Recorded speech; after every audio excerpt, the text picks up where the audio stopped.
Hello, welcome to Ashton's Rants. This is episode 11, and this is going to be about promo and some of the things that definitely don't work. So as musicians trying to get our stuff out there, anyone who's ever tried to do that knows how frustrating it is, and sometimes it's pretty easy to want to take a few shortcuts.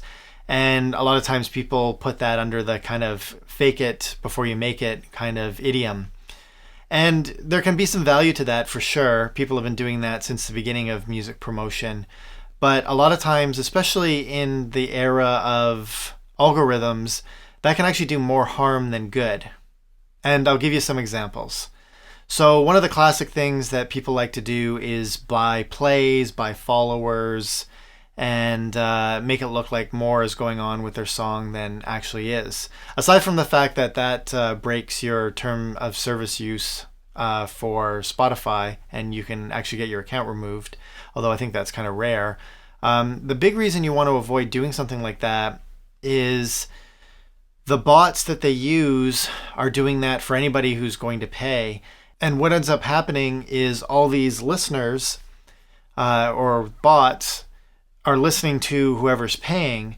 So it ends up kind of confusing the Spotify algorithm when the listeners, quote unquote, of your song are also, like, say if you're a pop artist, those listeners are listening to a country artist, and they're listening to a hip hop artist or a heavy metal artist.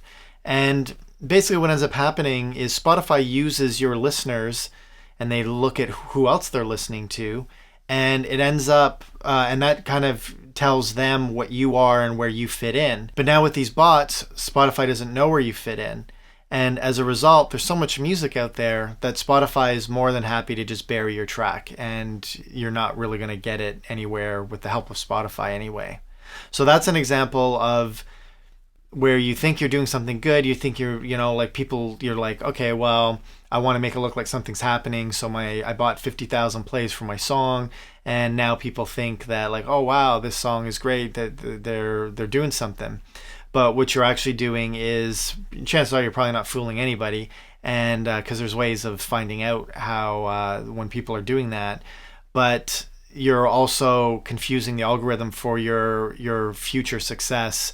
Your account's just going to end up getting buried.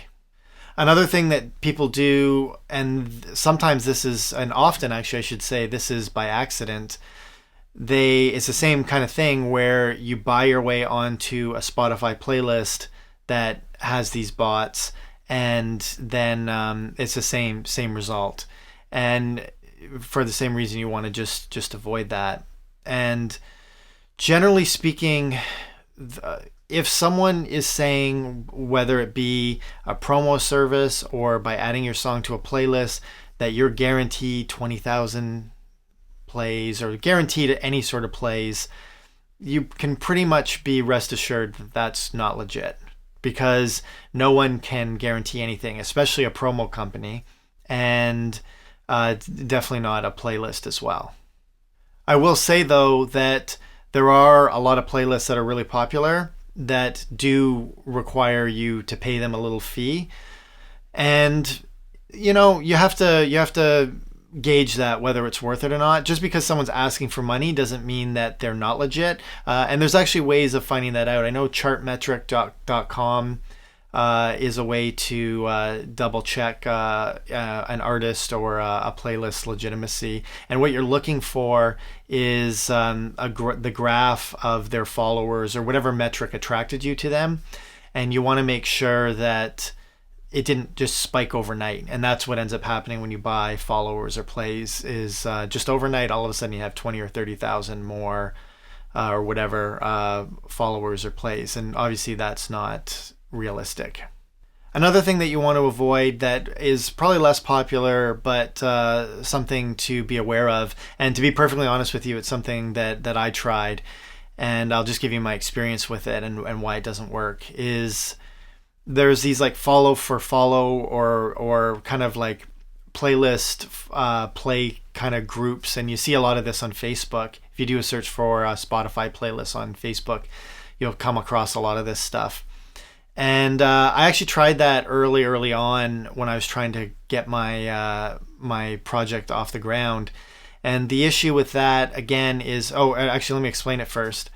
So these are groups or playlists that you agree to follow, and then you have to just kind of loop it every so often. So it's a little bit better than the bots. You do have legitimate plays because everybody that's on the playlist is playing your tracks.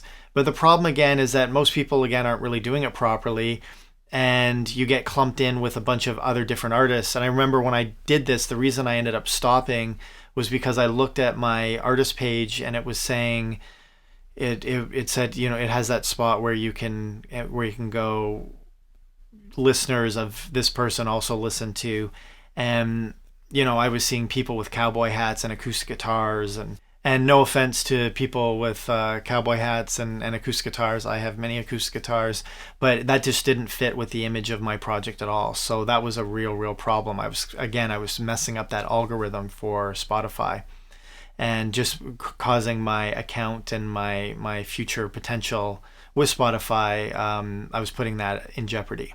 So I know going the legit route is really frustrating. It's really expensive, and it can be really time consuming as well.